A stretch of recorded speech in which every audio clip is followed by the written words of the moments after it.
Drive ಮಾಡ್ತೀವಿ. ಆಮೇಲೆ ಮಾಡಿ ಅದನ್ನ ತೆರವುಗೊಳಿಸೋ ಕೆಲಸ ಆಗ್ತದೆ. ಆಮೇಲೆ ಸಂವಿಧಾನ ವೃತ್ತಾಂತ ಅಂದ್ಬಿಟ್ಟು ಈಗ ಇತ್ತೀಚೆಗೆ ಒಂದು ಬಾರಿ ಪ್ರಸಿದ್ಧವಾಗಿ ಅದು ಬಾರಿ ಹಸ್ತಗರ್ಭಿತವಾಗಿದೆ. ಏನು ಖಾಸಗಿ ವ್ಯಾನ್ನವರು ಅದನ್ನು ಒಂದು ಸ್ಟ್ಯಾಂಡ್ ಆಗಿ ಮಾಡ್ಕೊಂಡ್ಬಿಟ್ಟು ಆ ವೃತ್ತಕ್ಕೆ ಅದರದೇ ಆದಂಥ ಘನತೆಯನ್ನು ಹಾಳು ಮಾಡ್ತಾ ಇದ್ದಾರೆ ಸರ್. ದಯಮಾಡಿ ಅವ್ರಿಗೆ ಪರ್ಯಾಯ ವ್ಯವಸ್ಥೆ ಮಾಡ್ಕೊಳ್ಳೋದು ಬಿಡೋದು ಸಮಸ್ಯೆ ಮಾಡ್ಕೊಳ್ಳೋದು ಆ ವೃತ್ತಕ್ಕೆ ಅದರದೇ ಆದಂಥ ಒಂದು ಘನತೆಯನ್ನು ಕಾಪಾಡಬೇಕಂತ ಅಂದ್ಬಿಟ್ಟು ನಾನು ವೈಯಕ್ತಿಕವಾಗಿ ಮನವಿ ಮಾಡ್ತೀನಿ ಸರ್. ದಯಮಾಡಿ ಧನ್ಯವಾದಗಳು. ಮತ್ತೊಮ್ಮೆ ಟ್ರಾಫಿಕ್ ಬಗ್ಗೆ ದಯಮಾಡಿ ನೀವು ಭಾರಿ ಉತ್ಸುಕರಾಗಿದ್ರೆ ಮಾಡ್ಕೊಡಿ ಸರ್. ದಯಮಾಡಿ. ಓಕೆ, ನಮಸ್ಕಾರ. ಪುಟ್ಟರಾಜು ಅಂತ ನನ್ನ ಹೆಸರು. ಏನು ಹುಣಸೂರು ತಾಲೂಕಿನಲ್ಲಿ ಇತ್ತೀಚೆಗೆ ನಡೆದಂಥ ದೌರ್ಜನ್ಯ ಕಾಯ್ದೆಗಳು ಏನು ಕೇಸ್ಗಳು ಫೈಲ್ ಆಗಿದೆ, ಇದು ಸಮಾಜ ಕಲ್ಯಾಣ ಇಲಾಖೆಗಳಿಗೆ ತಡವಾಗಿ ಮಾಹಿತಿ ಹೋಗ್ತಾ ಇದೆ. ಜೊತೆಗೆ ಅವರಿಗೆ ಬರುವಂಥ ಪರಿಹಾರನೂ ಸಹ ಲೇಟ್ ಆಗ್ತಾ ಇದೆ. ಈ ಹಿಂದೆ ಆದಂಥ ಮೊಕದ್ದಮೆಗಳಲ್ಲೂ ಸಹ ಎಷ್ಟು ಜನಕ್ಕೆ ಪರಿಹಾರ ಕೊಟ್ಟಿದ್ದಾರೆ ಅಥವಾ ಯಾವ್ದು ಕೊಟ್ಟಿಲ್ಲ ಅದ್ರ ಬಗ್ಗೆ ಯಾವುದು ಮಾಹಿತಿ ಇಲ್ಲ. ಈಗ ತಾವು ಅದ್ರ ಬಗ್ಗೆ ಎಸ್ ಸಿ ದೌರ್ಜನ್ಯ ಕಾಯ್ದೆಗಳದ್ದು ಏನೋ ಕೇಸ್ ಫೈಲ್ ಆಗ್ತದೆ ಸರ್, FIR ಆಗ್ತದೆ. ಅದ್ರ ಬಗ್ಗೆ ಅವ್ರಿಗೆ ಯಾವುದೇ ಪರಿಹಾರಗಳು ಸರಿಯಾದ ಟೈಮಲ್ಲಿ ಸಿಗ್ತಾ ಇಲ್ಲ. ಜೊತೆಗೆ ಏನು ಆ ಕೇಸ್ಗಳು ಮಾಹಿತಿ ಶೀಘ್ರವಾಗಿ ಕೊಡ್ತಾ ಇಲ್ಲ. ಎಲ್ಲಿಗೆ ಅವರು ಕೇಳಿದ್ರೆ ಇನ್ನೂ ನಮಗೆ ಬಂದಿಲ್ಲ ಅಂತ ಹೇಳ್ತಾರೆ. ಒಂದು ವೇಳೆ ಒಡ್ಸ್ಕೊಂಡು ಮಲಗಿದ್ರೆ ಅಲ್ಲಿ ಬಂದು ಯಾವುದೇ ಮಾಚರಿಗೆ ಅವರು ಸಮಾಜ ಕಲ್ಯಾಣ ಇಲಾಖೆ ಬರ್ತಾ ಇಲ್ಲ. ಅದು ಆಗ್ಬೇಕು ಸರ್ ತಮ್ಮ ವತಿಯಿಂದ. ಎರಡನೇದು ಸರ್, ಏನು traffic station sir, last time ಈಗ ಹೆಚ್ಚು ಕಡಿಮೆ 10-15 ವರ್ಷಗಳಿಂದಲೂ ಸಹ ಹುಣಸೂರಲ್ಲಿ ಬೇಡಿಕೆ ಇದೆ. ನಾವು ಬೇಡಿಕೆ ಇಟ್ಟಾಗ ಹುಣಸೂರು ಜನಸಂಖ್ಯೆ 55,000 ರಿಂದ 60,000 ಇತ್ತು ಸರ್ ಟೌನ್. ಈಗ ಹೆಚ್ಚು ಕಡಿಮೆ 90,000 ರಿಂದ 1 ಲಕ್ಷ ಇದೆ. ಇಲ್ಲಿ ಬೆಳಿಗ್ಗೆ ಇಲ್ಲಿಗೆ ಮಿನ್ನಾಕಿ ಅಂತ ಹೇಳಿದ್ರೆ ಅಲ್ಲಿರಲ್ಲ, ಅಲ್ಲಿ ಕ್ರೌಡ್ ಆಗೋಗ್ತದೆ. ಕೋಟೆ ಸರ್ಕಲ್ ಅಲ್ಲಿ ನಿಲ್ಲಿಸ್ತು ಅಂತ ಹೇಳಿದ್ರೆ ಕಲ್ಪತರು ಸರ್ಕಲ್ ಅಲ್ಲಿ ಕ್ರೌಡ್ ಆಗ್ತದೆ. ಕಲ್ಪತರು ಸರ್ಕಲ್ ಅಲ್ಲಿ ಕ್ರೌಡ್ ಆಯ್ತು ಅಂದ್ರೆ ನಿಲ್ಲಿಸ್ತೀನಿ ಅಂತ ಹೇಳಿದ್ರೆ ಇಲ್ಲಿ ಕೋರ್ಟ್ ಸರ್ಕಲ್ ಆಗ್ತದೆ. ಹಾಗಾಗಿ ಈಗ 6 ಪಾಯಿಂಟ್ ಸಿಗ್ನಲ್ಗಳನ್ನ ಗುರುತಿಸಿದ್ರು ಹಿಂದೆ. ಹೆಚ್ಚು ಕಡಿಮೆ ಇದು ಇನ್ಸ್ಟಾಲ್ ಆಗಿ 1 ವರ್ಷದ ಮೇಲೆ ಆಗ್ಬೇಕಾಗಿತ್ತು ಸರ್. ನಗರಸಭೆ ಅವರು ನಾವು ಮ್ಯಾನೇಜ್ ಮಾಡ್ತೀವಿ ಅಥವಾ ಪೊಲೀಸ್ ನೀವು ಮ್ಯಾನೇಜ್ ಮಾಡ್ತೀವಿ, ಈ ಗೊಂದಲದಲ್ಲಿ ಅದು ಇನ್ಸ್ಟಾಲ್ ಆಗಲಿಲ್ಲ. ಅದು ದಯಮಾಡಿ ಶೀಘ್ರವಾಗಿ ಆ ಸಿಗ್ನಲ್ ಲೈಟ್ಗಳು ಆಗಲಿ ಸರ್. 6 ಪಾಯಿಂಟ್ ಫಿಕ್ಸ್ ಮಾಡಿದ್ದಾರೆ. ಒಂದು ಚಿಕ್ಕುಣಸೂರು, ಮತ್ತೆ ಕೋಟೆ ಸರ್ಕಲ್ಲು, ಕಲ್ಕುಣಿಕೆ ಸರ್ಕಲ್ಲು, ಅಲ್ಲಿಂದ ಕೋರ್ಟ್ ಸರ್ಕಲ್ಲು, ಕಲ್ಪತರು ಸರ್ಕಲ್ಲು, ಮತ್ತೆ ಇದು ಅರಸು ಸ್ಟ್ಯಾಚ್ಯೂ ಹತ್ರ ಸರ್ 6 ಸಿಗ್ನಲ್ನ ಪಾಯಿಂಟ್ ಮಾಡಿದ್ರು. ದಯಮಾಡಿ ಆದ್ರೆ ಏನಿದೆ ಸರ್, ವೆಹಿಕಲ್ಗಳು ಜಾಸ್ತಿ ಇದೆ. ಒಂದೊಂದು ಮನೇಲಿ 3 ವೆಹಿಕಲ್ ಇದೆ. ಹಾಗಾಗಿ ವೆಹಿಕಲ್ಗೆ ಸಿಗ್ನಲ್ಗಳ ಅವಶ್ಯಕತೆ ಇದೆ. ದಯಮಾಡಿ ನಮ್ಮ ಏನು ನಮ್ಮ ಅವಧಿನಲ್ಲಿ ಇದಾಗಬೇಕು ಅನ್ನೋದು ಒಂದು ಬಹಳ ಒತ್ತಾಯ ಇದೆ ಸರ್. ಹಾಗೆ ಟ್ರಾಫಿಕ್ ಸ್ಟೇಷನ್ ತಮ್ಮ ಇದರಲ್ಲೇ ಆಗಿದೆ ಸರ್. ಫಸ್ಟ್ ಇದಕ್ಕೆ ರೆಕಮೆಂಡ್ ಇದೆ ಹುಣಸೂರಿಗೆ ಸರ್. ಇಲ್ಲಿಂದ ರಜ್ಜುಗೂಡು ತಗೋಬಿಟ್ಟು ಅದಕ್ಕೆ ಆ ಟ್ರಾಫಿಕ್ ಸ್ಟೇಷನ್ಗೆ ಈಗ ಏನು ಕಶ್ಯಪ್ ಸರ್ ಕ್ವಾರ್ಟರ್ಸ್ ಅಲ್ಲಿ ಇದಾರಲ್ಲ ಅದನ್ನ ಗುರುತಿಸಿದ್ರು, ಸ್ಟೇಷನ್ ಮಾಡ್ಲಿಕ್ಕೆ ಅಂತ ಹೇಳ್ಬಿಟ್ಟು ಗುರುತಿಸಿದ್ರು. ಬಟ್ ಪರ್ಮಿಷನ್ ಸಿಗ್ಲಿಲ್ಲ ಅಂತ ಸುಮ್ಮನಿದ್ರು. ಆಮೇಲೆ ನಂಜನಗೂಡು ಹೋಗ್ಬಿಡ್ತು. ಅದು ಹುಣಸೂರಿಗೆ ಹೆಚ್ಚು ಕಡಿಮೆ 10 ವರ್ಷ ಆಗ್ಬೇಕಾಯ್ತು ಬಂದು. ದಯಮಾಡಿ ನಮ್ಮ ಅವಧಿನಲ್ಲಿ ಆ ಟ್ರಾಫಿಕ್ ಸ್ಟೇಷನ್ನ ಮಾಡ್ಕೊಡ್ಬೇಕು ಅಂತೇಳಿ ಮನವಿ ಮಾಡ್ತಾ ಇದ್ದೀವಿ ಸರ್. ಆಯ್ತು, ಈಗ ನಾನು ಅದು ಪ್ರಪೋಸಲ್ ಮತ್ತೆ ಒಂದು ಮರುಪರಿಶೀಲನೆ ಮಾಡಿ ಈಗ ಟೌನು ಮತ್ತು ರೂರಲ್ ಮತ್ತು ಈಗೇನು ಹೈವೇ ಬಿಳಿಕೆರೆ 3 ಸ್ಟೇಷನ್ ವ್ಯಾಪ್ತಿಗೆ ಸೇರಿಸ್ಕೊಂಡು ಅದು ಟ್ರಾಫಿಕ್ ಸ್ಟೇಷನ್ ಮಾಡಿದರೆ ಮಾನದಂಡದ ಪ್ರಕಾರ ಬರ್ತದೆ.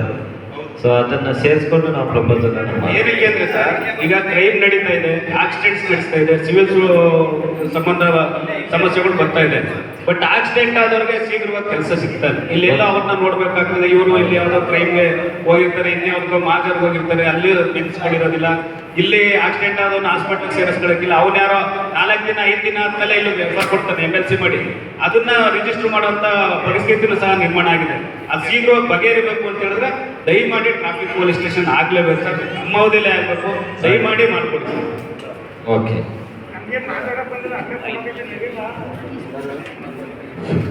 ಸರ್, ನಮಸ್ತೆ. ನನ್ನ ಹೆಸರು ಪ್ರಭಾಕರ್ ಅಂತ.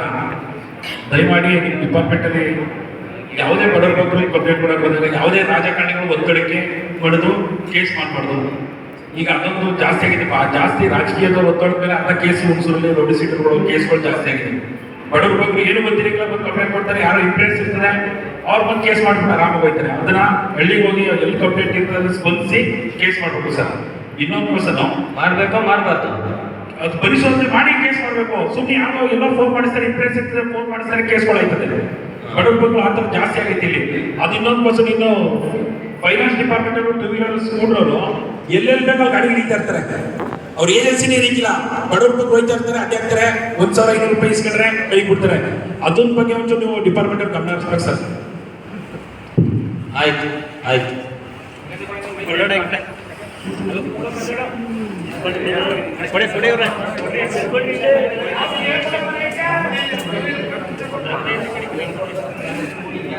ಸರ್ ನಮಸ್ಕಾರ, ನನ್ನ ಹೆಸರು ಗೋವಿಂದರಾಜ್ ಅಂತ ಹೇಳಿ. ನಮ್ಮ ಬೈಪಾಸ್ ಸೇತುವೆ ಮಧ್ಯೆ ತಾಲೂಕು ಸೇತುವೆ ಕಡೆ ಎದುರುಗಡೆ ಒಂದು ಬ್ಯಾಂಕ್ ಇದೆ, ಮಳಿಗೆಗಳಿದ್ದಾವೆ, ಮತ್ತೆ ಸ್ಕೂಲ್ ಇದೆ. ಈಗ ರಸ್ತೆ ಆಗ್ತಾ ಇರೋದ್ರಿಂದ ಅಂಡರ್ ಪಾಸ್ ಇಲ್ಲ ಅಂತ ಅಂದ್ರೆ ಅಲ್ಲಿ ಸ್ಕೂಲ್ಗೆ ಹೋಗೋದಕ್ಕೆ ಸಮಸ್ಯೆ ಆಗುತ್ತೆ.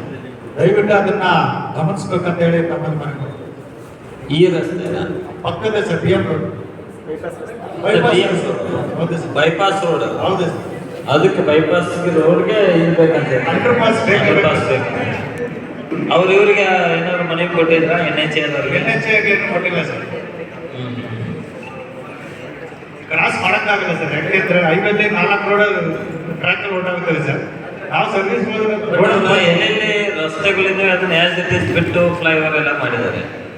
ಹೌದು ಸರ್. ರಸ್ತೆಗಳು ಯಾವುದು ಬಂದ್ ಮಾಡಿಲ್ಲ, ಹಳೆ ರಸ್ತೆಗಳನ್ನ ಬಂದ್ ಮಾಡದೆ ಅದೇ ರಸ್ತೆಯಲ್ಲಿ ಕೆಲಸ ಮಾಡ್ತಾ ಇದ್ದಾರೆ. ಅದಲ್ಲ ಸರ್, ನಾವು ಹೊಸದಾಗತ್ತಲ್ಲ ಅದಲ್ಲ ಸರ್. ಹಾ. ಹಳೆ ರೋಡೇ ಮತ್ತೆ ಆಗ್ತಾ ಇದೆ ಓನ್ ಟ್ರ್ಯಾಕ್. ಹಳೆ ರೋಡ್ ಓವರ್ ಟ್ರ್ಯಾಕ್ ಮಾಡ್ತಾ ಇದ್ದಾರೆ. ಹೌದು ಸರ್. ಹಾ ಹಾ ರೋಡ್ ಸರ್ಕಲ್ ಮತ್ತು ಅಂಡರ್ ಪಾಸ್ ಬರ್ತಕ್ಕಂಥ ಪ್ರಪೋಸಲ್ ಇತ್ತು ಸರ್. ಹಾ. ಅವರು ಸರ್ವಿಸ್ ರೋಡ್ ಮಾಡಬೇಕಾದ್ರೆ ಅದಕ್ಕೆ ಕಾಲೇಜಲ್ಲಿ ಕ್ಯಾನ್ಸಲ್ ಮಾಡ್ಕೊಂಡಿದ್ದಾರೆ.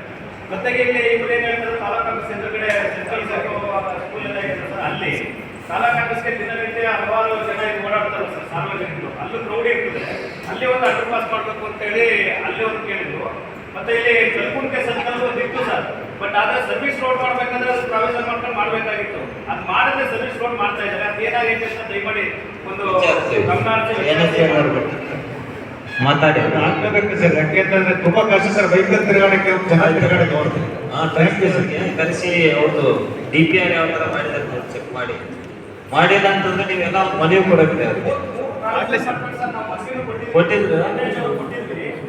ಸ್ಪಾಟ್ ವಿಸಿಟ್ ಮಾಡ್ಬಿಟ್ಟಿದ್ರೆ 4 ಪಾಯಿಂಟ್ ಫಿಕ್ಸ್ ಮಾಡಿದ್ರು. ಯಾವುದು ಕೋರ್ಟ್ ಸರ್ಕಲ್ ಒಂದು, ಕಲ್ಕುಂಟೆ ಸರ್ಕಲ್ ಒಂದು, ಇನ್ನೊಂದು. ಅಲ್ಲೇ ಅದನ್ನ ಸರ್ವಿಸ್ ರೋಡ್ ಮಾಡಕ್ ಮುಂಚೆನೆ ಮಾಡಬೇಕಾಗಿತ್ತು, ಬಟ್ ಮಾಡದೆ ಸರ್ವಿಸ್ ರೋಡ್ ಮಾಡ್ತಾ ಇದ್ದಾರೆ. ಅದು ಅಡ್ಡಾಡಿ ಆಯ್ತಾಯ್ತು, ವಿಚಾರಿಸ್ಬೋದು. ಓಕೆ.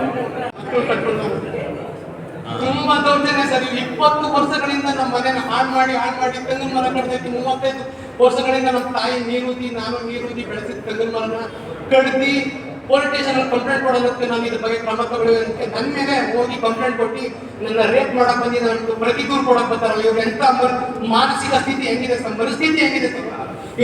ಜಾಗ ನಿಮ್ಮದ ಅದು? ನಮ್ದು ಸರ್, ನಮ್ಮ ತಾತ ನಮ್ಮ ತಾಯಿಗೆ ಡಾಕ್ಯುಮೆಂಟ್ಸ್ ಇದಾವಲ್ಲ? ಇದೆ ಸರ್. ಪಂಚಾಯತಿಯಿಂದ ನಮಗೆ ಖಾತೆ ಕನ್ನೆ ಮಾಡಿಕೊಟ್ರು. ನಮ್ಮ ತಾಯಿ ಹೆಸರಿದೆ ಸರ್, ಅದನ್ನು ನನ್ನ ಹೆಸರಿಗೆ ವರ್ಗಾವಣೆ ಮಾಡ್ಕೊಳಕ್ಕೆ ಕಂಪ್ನಿ ನಮ್ಮ ತಾಯಿ ತೀರ್ಕೊಂಡ್ರು ಸರ್. ಈ ಸೋಪ್ ಮಾಡ್ಕೊಳಕ್ಕಂತ ಹೋಗಿರ್ಬೇಕಾದ್ರೆ ಪಂಚಾಯತಿ ಅಭಿವೃದ್ಧಿ ಅಧಿಕಾರಿಗಳು ಮನೆ ಪಾತ್ರ ಬಂದು ಅಳತೆ ಮಾಡಕ್ ಬಂದಿರ್ಬೇಕು, ಅವ್ರು ಗಟ್ಟಿ ಮಾಡಿ ಕಳಿಸಿದ್ದಾರೆ ಸರ್. ಇವರು ತುಂಬಾ ದೌರ್ಜನ್ಯ ಸರ್. ಇವ್ರದ್ದು ಊರಿನಲ್ಲಿ ಯಾರಿಗೂ ಬೆಲೆ ಕೊಡಲ್ಲ ಸರ್, ಯಾರಿಗೂ ಕೇರ್ ಆಗಲ್ಲ ಸರ್. ಇವ್ರ ಬಿಹೇವಿಯರೇ ಸರಿ ಇಲ್ಲ ಸರ್. ನಮ್ಗೆ ಮುಖಂಡರುಗಳು ಪಂಚಾಯತಿನವರು ಎಲ್ಲ ಸಹಾಯ ಮಾಡಕ್ ಬಂದ್ರು, ಅವ್ರ ಮೇಲೆ ಕೆಟ್ಟ ಆರೋಪಗಳು, ಕೆಟ್ಟ ಅವಾಚ್ಯ ಶಬ್ದಗಳಿಂದ ನಿಲ್ಸೋದಾಗಿದೆ. ಆಯ್ತಪ್ಪ, ನೀವು ಆಮೇಲೆ ಬಂದು ಭೇಟಿಗೆ ಇನ್ಸ್ಪೆಕ್ಟರ್ ಡಾಕ್ಯುಮೆಂಟ್ಸ್ ಎಲ್ಲ ತಗೊಂಡ್ ಬಂದು ಸಂತೋಷ್ ಕೆಲಸ. ನಮ್ಮ ಮನೆಗೆ ಇವತ್ತಿನ ದಿನ ಆಟಗೋಡೆ ಹಾಕೊಂಡು ಇವತ್ತಿನ ನಮ್ಗೆ ಮನೆಯಾಗ ನಿಲ್ಸಕ್ಕೆ ಬೇಲಿ ಹಾಕೊಂಡು ಸರ್. ನಮ್ಮ ಮನೆ ಕಟ್ಕೊಳ್ಳೋಕೆ ಜಾಗ ನೀವು ಡೈರೆಕ್ಟ್ ಆಗಿ ಬಂದು ಭೇಟಿಗೆ ಏನೇನು ಸಮಸ್ಯೆ ಇದೆ ನೋಡಿ. ಆಯ್ತು ಸರ್, ಧನ್ಯವಾದ. Okay, next